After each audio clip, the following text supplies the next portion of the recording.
चूरू जिले की पीतीसर पंचायत के अंदर हम हैं और हमारे साथ हैं यहाँ के सरपंच जंगशेर खान जी। जंगशेर जी, सबसे पहले तो आपका हमारे चैनल पर स्वागत है। और आपका ये जो गांव है, यहाँ पे आपके सरपंच बनने के बाद में जैसे कोरोना काल आ गया तो पंचायतों में बजट भी कम आया, तो किस तरह से आप पंचायत चला रहे हैं और क्या क्या आपने विकास कार्य करवा दिए? पंचायत में ऐसा है कि कोरोना काल की वजह से अपने यहाँ पे बजट की तो समस्या होती है।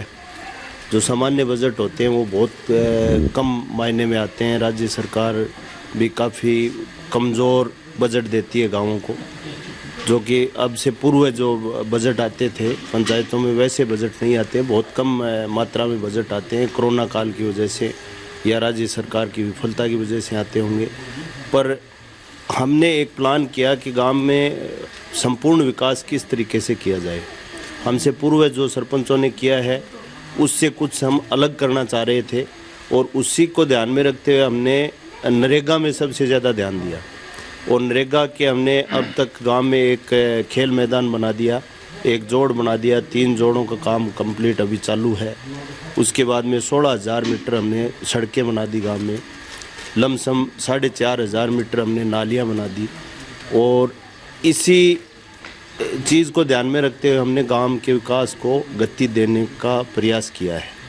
जो नरेगा से हमें केंद्र का जो बजट आता है उससे काफ़ी सारी सहूलियत हमें मिल रही है। उसमें क्या है कि बजट थोड़ा लेट आता है, लेकिन लेट आए या ना आए, हमने इसी को ध्यान में लेते हुए कि भाई अब सामान्य बजट तो आते नहीं हैं, गांव को विकास करना है, गांव का हमें संपूर्ण विकास करना है, तो हमने नरेगा में सब गांव वालों ने मिलके और इसमें नरेगा में हमारी सारी स्वीकृतियां कटवा के इससे काम करनी है। खान साहब, ज़्यादातर जो सरपंच होते हैं वो ये खड़ंजे की जो सड़कें बनानी या नालियों में उलझे रहते हैं। आपने जो खेल मैदान बनाया है, कि कोई भी पंचायत, इतनी पंचायतों में घूमता हूँ, बहुत कम पंचायतें हैं जहाँ पे खेलों के प्रति उनके भाव हैं और वो खेलों के प्रति कोई रुचि रखते हों। तो आपने जो ये खेल मैदान बनाया उसके पीछे आपकी क्या सोच रही? चुनाव से पूर्व जो गांव के युवा थे उन्होंने मुझे, उनके साथ मैंने एक वादा किया था कि मैं जैसे ही सरपंच बनूंगा सबसे पहले आपको खेल मैदान, क्योंकि उनकी ये रिक्वायरमेंट थी, बड़ा गांव है और 36 कौमों का गांव है, तो सभी युवाओं ने मिलकर मुझे कहा कि आप कैसे भी करके हमें खेल मैदान बना के देना। तो मैंने उनसे वादा किया था, वो सबसे पहले मैंने खेल मैदान का ही काम शुरू किया।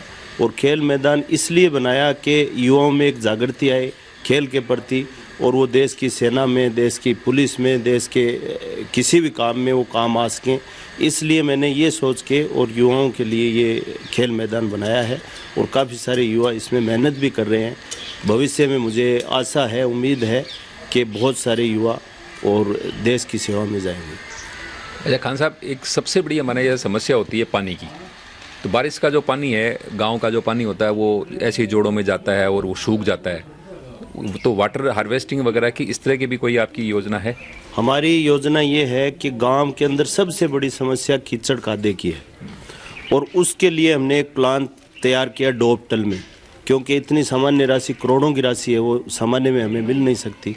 तो हमने डोपटल में और नरेगा में और उसमें दोनों में अडोप्ट करके और हमने एक 74 लाख का बजट अप्रूवल करवाया है। और वो एक डिग्गी गांव से, यहाँ से 1300 मीटर दूर एक जोड़ है, उसमें एक डिग्गी बना के और वहाँ से नाले के द्वारा वो गांव का सारा कीचड़ का पानी पूरा लिंक देके वो वहाँ पे भेजने का हमने प्लान कर रखा है। इसी साल दिसंबर में, अगले महीने उसका काम चालू करेंगे। तो सरपंच साहब, आपने जिस तरह से बताया कि इतना बजट आपने खर्च कर दिया, बाकी पंचायतों में तो बहुत कम काम हो रहे हैं, आप इतने बड़े बड़े बजट लेके आ रहे हैं, इतनी बड़ी योजनाएं बना रहे हैं, तो ज़रूर कोई ना कोई आपके ऊपर राजनीतिक किसी का आशीर्वाद, तकड़े किसी नेता का लगता है मुझे। तो वो नाम भी बता दीजिए, ऐसा कौन लीडर है जो आपके ऊपर आशीर्वाद है और आप इतना बजट लाने में सफल रह रहे हैं? देखो, मेरा सौभाग्य है कि मैं चूरू तहसील का एक छोटे से गांव का एक वोटर हूं और मैं वोटर 40 साल से राजेंद्र राठौड़ का हूं। उनका आशीर्वाद मेरे लिए सबसे बड़ा आशीर्वाद है और उन्हीं के आशीर्वाद से ये सारे काम मैं गांव में कर रहा हूँ। तो राजेंद्र जी राठौड़ का आशीर्वाद आपके साथ है पूरा? बिल्कुल बेशक है साहब, कोई डाउट ही नहीं है इसमें। तो आप थे पीतीसर पंचायत के सरपंच जंगशेर खान जी। आपने जिस तरह से यहाँ पे विकास कार्य करवाए हैं वो गांव में हमने भी देखा है और आपने भी सुना है इन्होंने किस तरह से कितने काम किए हैं और इनके विकास का इनका क्या विज़न है। तो जुड़े रहे हमारे साथ। हम फिर इसी तरह की शख्सियत को आपसे रूबरू कराएंगे। धन्यवाद।